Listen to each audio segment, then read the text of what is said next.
میرے رسول پاک علیہ وسلم نے فرمایا بندہ اللہ کے سب سے قریب اس وقت ہوتا ہے جب وہ سجدے کی حالت میں ہوتا ہے۔ کس کے قریب ہوتا ہے؟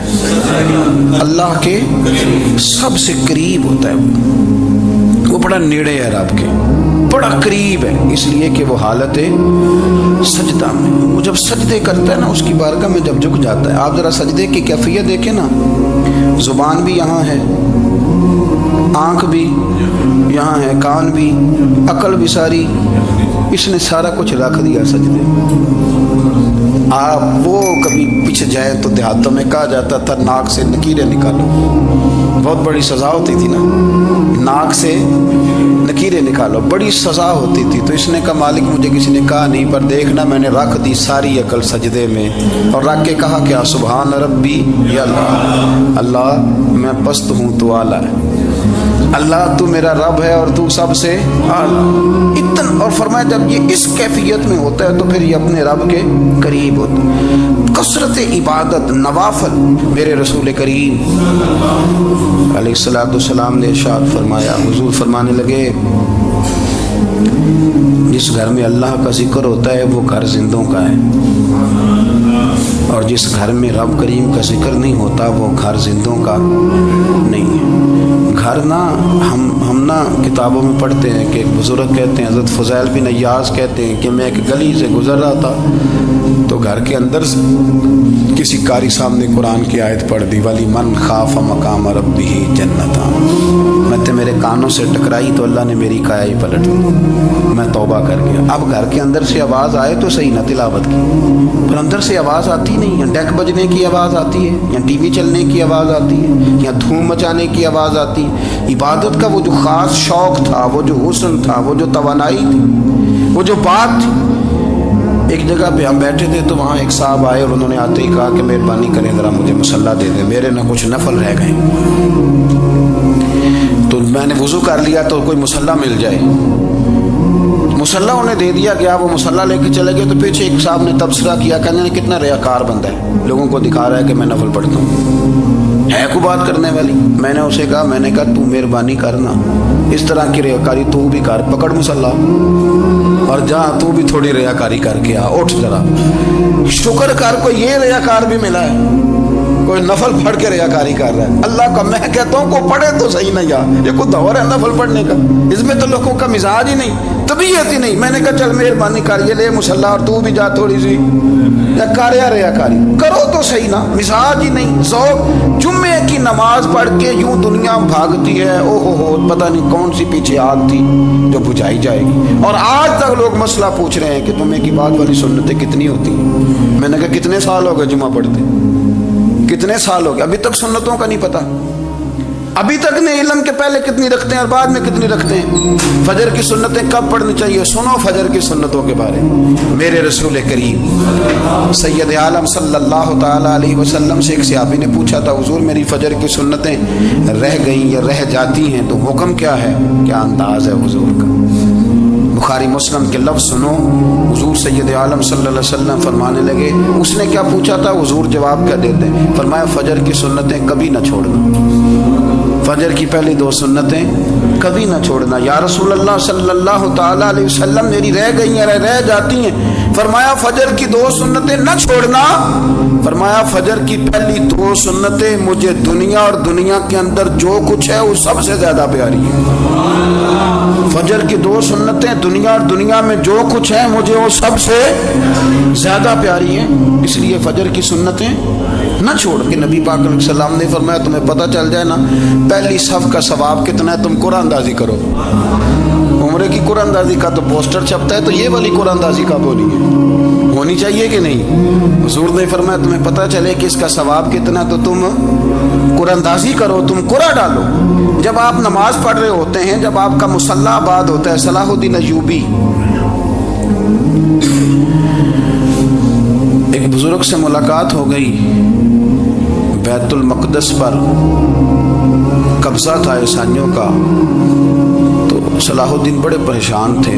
بابا جی کہنے لگے پتر کیا ہوا؟ کہنے لگے حضور پتہ چلا ہے دشمن کے 2 بحری بیڑے اسلحہ لے کے آ رہے. مسلمان پہلے ہی کمزور ہیں اور اب اگر 2 بحری بیڑے اور آ گئے تو حضور مسئلہ بن جائے گا. تو میں پریشان ہوں کہ کس طرح یہ کم مسئلے والی ہماری فوج ہے کیسے مقابلہ کرے گی. تو بابا جی کہنے لگے پتر اس طرح کرنا آج رات تو بھی دعا کرنا اور میں بھی کروں گا. تو بھی دعا کرنا.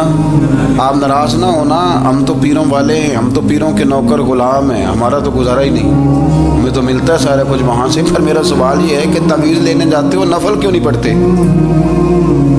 رات اللہ اللہ کیوں نہیں کرتے؟ یہ بھی تو ہمارے بزرگوں کا ہی طریقہ ہے، انہوں نے تو ہمیں سکھایا ہے. صلاح الدین ایوبی سے بزرگوں نے کہا کہ رات آج نا اللہ اللہ کرنا تو میں تیرے لیے دعا کروں گا، تو بھی دعا کرنا. تو بندہ جب دکھی ہوتا ہے تو سجدہ کرتا ہے تو پھر ہی تو مصلی بھیگ جاتا ہے، پھر ہی تو مزہ آتا ہے. سکھی بندہ تو کعبے جا کے نہیں روتا. دکھی تھے، تکلیف تھی، سر رکھا سجدے میں تو تڑپ گئے.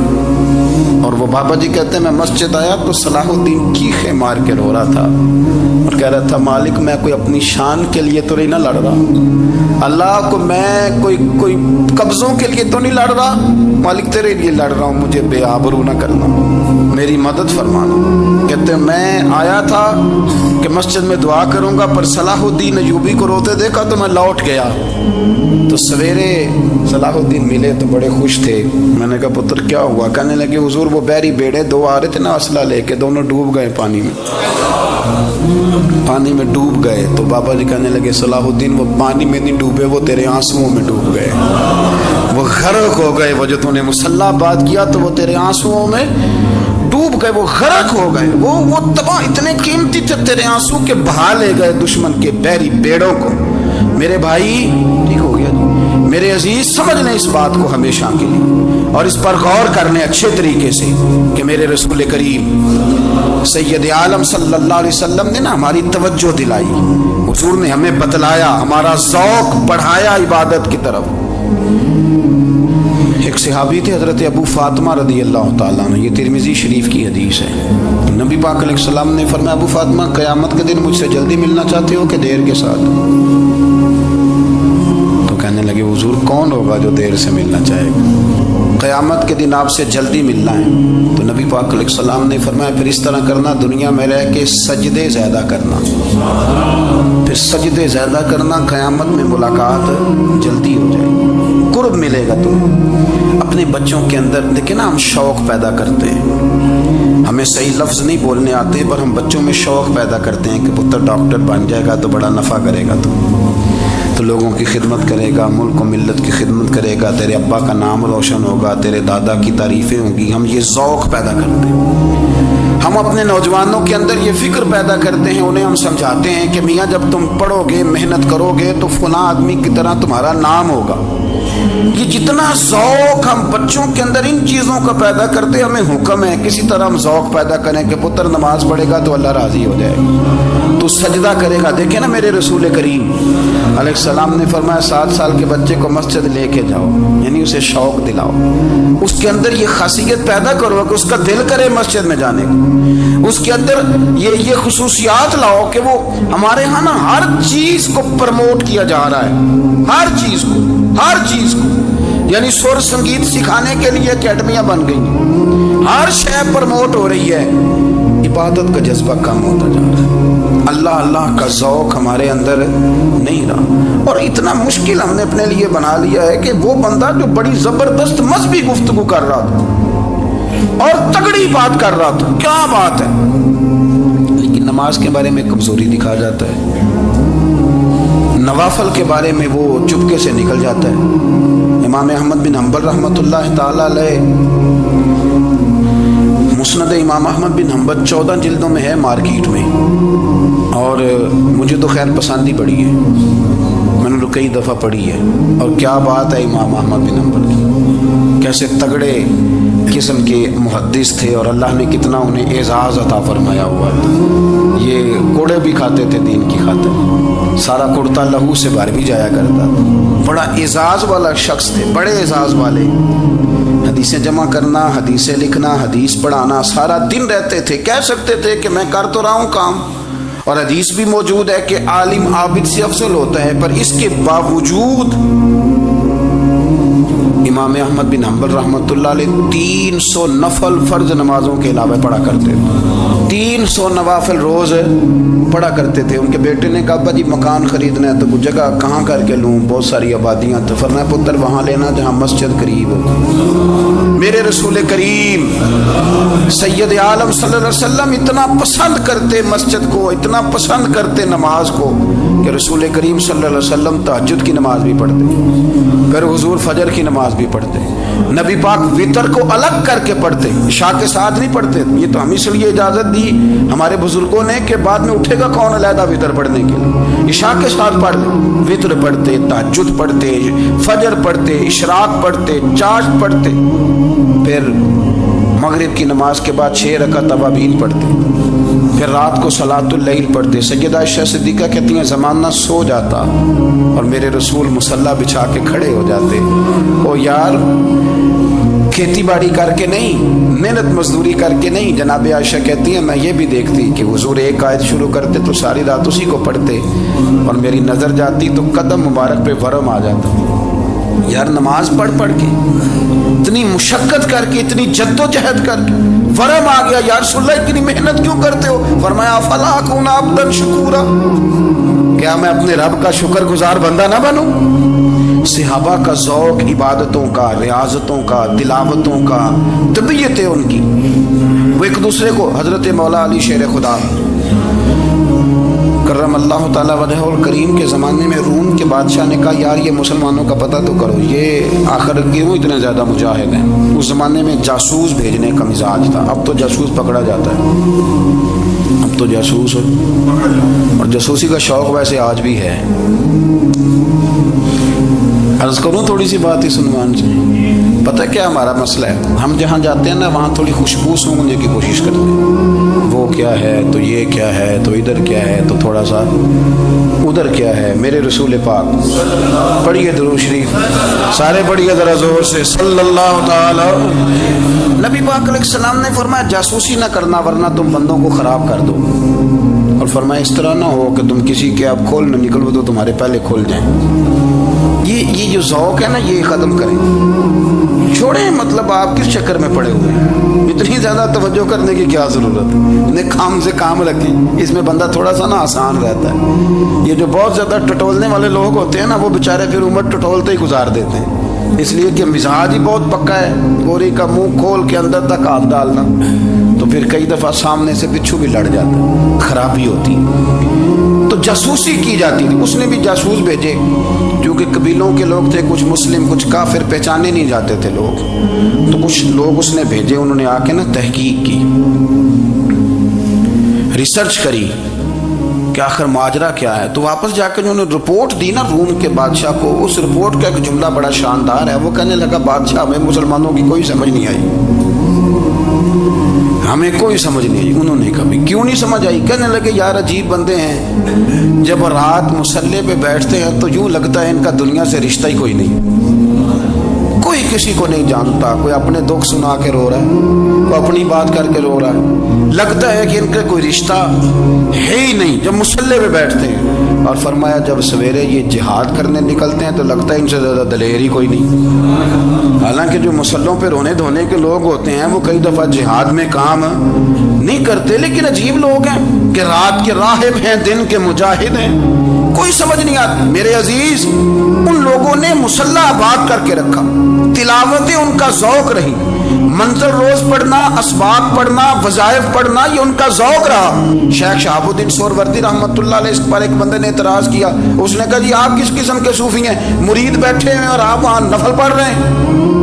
یہ بھی بڑا مسئلہ ہوتا ہے نا. جو بندہ ملنے آتا ہے وہ اپنے ٹائم کے حساب سے آتا ہے، اور اس کا یہ بھی خیال ہوتا ہے کہ پیر صاحب جو ہیں وہ چونکہ درویش ہیں تو نہ انہیں روٹی کھانی چاہیے نہ سونا چاہیے، چونکہ وہ درویش ہیں. اور ہم چونکہ درویشوں کے ماننے والے ہیں لہذا ہمارا یہ طریقہ ہونا چاہیے کہ جیسے ہم کہیں درویش ویسے ہی کر جائے. حالانکہ جس کو آپ درویش کہیں گے آپ اس کی مانیں گے، آپ منوائیں گے نہیں، تمہارا مزاج ہوتا ہے۔ شیخ شہاب الدین پر لوگوں نے اعتراض کی، حضور لوگ ملنے آئے ہیں، زیارت کرنے آئے ہیں، یہ بندے دعا کرانے آئے ہیں، اللہ اللہ کرانے آئے ہیں، اور آپ نفل پڑھ رہے ہیں، کیا جملہ ہے، کیا حسن ہے، کیا خوبصورتی ہے۔ فرمانے لگے رب رسول سے مانگنے کے لیے مصلی بچھایا ہے، اگر وہاں سے مانگوں گا نہیں تو تمہیں دوں گا کیا؟ پہلے مجھے کچھ لے تو لینے دو، اگر میرے پلے کچھ ہے ہوگی تو آگے دوں گا نا۔ تو میں مانگنے گیا تھا کہ یا اللہ دے، تیرے بندے لینے آئے ہیں، دے تو میں کچھ لوں گا تو آگے دوں گا نا۔ لیکن ہمارا یہ سٹیٹس، یہ مزاج، یہ شعور نہیں ہے۔ گپیں، کہانیاں، داستانیں، گفتگو، خطابت، واز، کیا بات، لیکن اگر کچھ کرنے کا کام ہو تو وہ نہیں ہم سے ہوتا۔ میرے نبی کریم علیہ الصلوۃ والسلام نے مصلی سے دل لگانے کا درس دیا، حضور نے توجہ دلائی۔ صحابہ اس ذوق کے حامل لوگ تھے، وہ کوشش کرتے تھے۔ جناب صدیق اکبر رضی اللہ تعالیٰ عنہ کا عبادت کا مزاج ہمیشہ قائم رہا۔ حضرت عمر فاروق ساری رات اللہ کے حضور کھڑے رہے۔ حضرت عثمان غنی رضی اللہ تعالیٰ عنہ عشاء کی نماز پڑھ کے 2 رکعتوں کی نیت باندھتے تھے، 15 سپارے پہلی رکعت میں پڑھ دیتے اور 15 سپارے قرآن مجید کے دوسری رکعت میں پڑھ دیتے۔ آپ نے نا حضرت عمر فاروق کے وصال کے بعد ان کی ایک بیوہ سے نکاح کیا، حضرت عثمان غنی نے نکاح کیا۔ وہ خاتون آپ کے نکاح میں آئیں تو عرض کرنے لگی، امیر المومنین میرے لیے اعزاز تو بہت ہے کہ میں امیر المومنین کی بیوہ تھی تو امیر المومنین کی منکوحہ ہو گئی ہوں، لیکن حضور نہ تو میں جوان ہوں کہ میرے اندر رغبت ہوتی اور نہ میں اب اس قابل ہوں کہ کوئی خدمت کر سکوں، میرے ساتھ نکاح کی وجہ کیا بنی؟ تو عثمان غنی رو پڑے، فرمانے لگے میں نے عمر فاروق کو مسجد میں اپنے رب سے ڈرتے ہوئے دیکھا، میں نے اسے روتے ہوئے دیکھا ہے، عدل کرتے دیکھا ہے، انصاف کرتے دیکھا ہے، امت کی خیر خواہی کرتے دیکھا۔ تمہارے ساتھ نکاح اس لیے کیا ہے کہ تم مجھے یہ بتاؤ کہ عمر فاروق گھر کے اندر اپنے رب کو کیسے راضی کرتے تھے، گھر کے اندر کیسے راضی کرتے تھے، وہ طریقے بتلاؤ، تم بتاتی جانا اور میں بھی اسی طرح گھر میں عبادت کروں۔ اپنا ذوق، اپنی طبیعت، ہم نے نا ذوق غلط بنا لیا۔ اگر 20 بندے کہہ بھی دیں گے تو نے بڑی شاندار تلاوت کیا تو کیا اس سے بنے گا؟ 100 بندہ کہہ بھی دے تیری کیا بات ہے، کیا بات ہے نعت خان کی، کیا بات ہے علامہ صاحب کی، پیر صاحب کی، پیر مہر علی شاہ صاحب رحمۃ اللہ علیہ۔ آپ تشریف فرما تھے تو آپ کے ایک ہی بیٹے بابو جی جن کو کہا جاتا ہے، جس دن صاحبزادے پیدا ہوئے تو خادم نہ وہاں سے نکلا۔ ان لوگوں کے شوق اور طرح کے تھے نا، تو ان کی توجہ بھی اپنے شوق کی طرف رہتی۔ تو خادم نکلا اندر سے، پیر صاحب مبارک ہو، پیر صاحب مبارک ہو، پیر صاحب مبارک ہو، پیر صاحب مبارک ہو، شور کر رہا ہے۔ تو پیر صاحب کو وجد ہو گیا، اللہ اکبر، اللہ اکبر، اللہ، وہ کیا ہوا، کس بات کی مبارک دے رہے ہو؟ عرض کی حضور اللہ نے بیٹا دیا ہے۔ تو آپ فرمانے لگے اچھا حضور آپ کیا ہوا، آپ تو پریشان ہو گئے۔ فرمانے لگے جب تو نے 3 دفعہ کہا نا مہر علی کو مبارک ہو، تو میں سمجھا تھا شاید تجھے کسی نے بتا دیا ہے کہ مہر علی سے اللہ راضی ہو گیا۔ میں سمجھا تھا کہ شاید تو یہ خبر لے کے آیا ہے کہ کسی نے بتایا ہے کہ مجھے آج خبر ملی ہے کہ مہر علی سے رب اچھا پتر ہوا ہے، الحمدللہ اللہ کا شکر ہے، پر میرے لیے مبارک کا دن وہ ہوگا جب میرا رب کہے گا کہ میں مہر علی سے راضی ہوں، میرے محبوب کہیں گے کہ میں مہر علی سے۔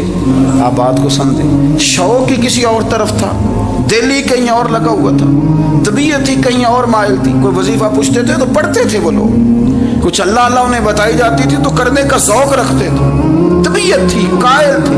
حضرت ربیع کہتے ہیں میں بڑی دور سے سفر کر کے گیا حضرت اویس کرنی سے ملنے، بڑی دور سے، اور جب میں پہنچا تو فجر کا وقت تھا، تو حضرت اویس کرنی کو میں نے پا لیا، تو وہ نماز پڑھ کے نا قرآن شریف لے کے بیٹھ گئے۔ فرماتے ہیں اشراق چاشت کا وقت ہوا تو نفلوں کی نیت باندھ لی۔ محدث ابن الجوزی نے لکھا ہے، فرماتے ہیں پھر جب